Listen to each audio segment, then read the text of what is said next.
দর্শক, আমরা এখন রাজধানী ঢাকায়। আজকে পবিত্র মাহে রমজানের মাস চলছে, এই সিয়াম সাধনার মাস এবং রহমতের 10 দিন চলছে। এই রহমতের 10 দিন রোজা, সিয়াম সাধনার মাস। এরপরেই মানুষ সারাদিন রোজা রাখার পরে তারা ইফতারি করবেন। আমরা রাজধানী ঢাকার বিভিন্ন স্পটগুলো ঘুরে দেখছি। ভাই, কলা বিক্রি কেমন হচ্ছে এবার রোজা রমজানের ভিতরে? হ্যাঁ, দাম কেমন? দাম 30 টাকা। শুধু দর্শক শুনলেন, এবার এই রহমতের 10 দিনের কথা আমি বলছি। এই রহমতের 10 দিনে মানুষ রোজা আছেন এবং এই রোজার মাসে সাধারণত রাজধানী ঢাকায় মানুষের চলাফেরাও একটু কম হয়, যেহেতু রোজার প্রথম স্তর চলছে রহমতের 10 দিন। এই রহমতের 10 দিনে মানুষ সাধারণত রোজা রমজানের সময় একটু কম তারা বাহির হয়, যে কারণে রাজধানী ঢাকার রাজপথ আমরা দেখতে পাচ্ছি অনেকটাই ফাঁকা।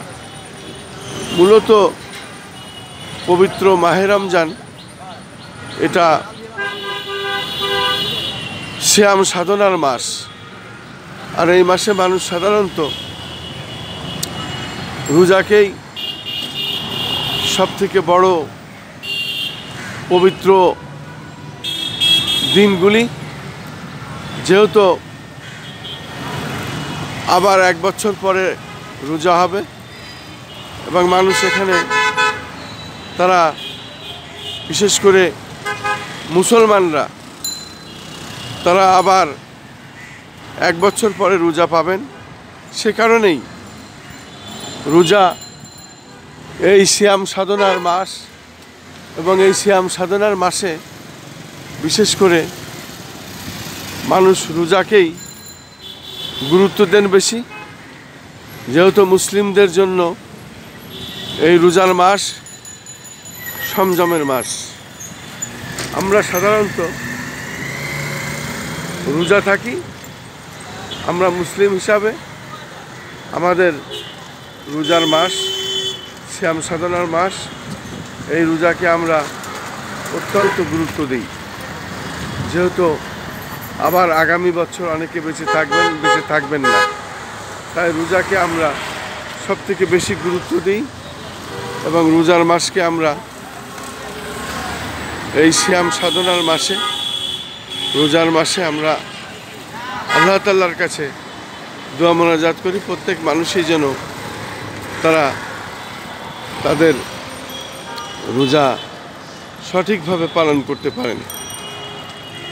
আমি খন্দকার মাসুদুজ্জামান। ধারাবাহিকভাবে আমরা যে কাজগুলো করে থাকি তার ধারাবাহিকতায় আজও আমি রাজধানী ঢাকায় রাজপথের চিত্র দেখাচ্ছি আর কি। মানুষের অবস্থান খুবই কম।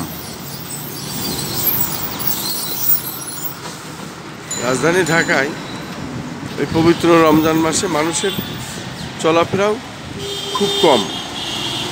আমি সেটাই দেখানোর চেষ্টা করছি মাত্র।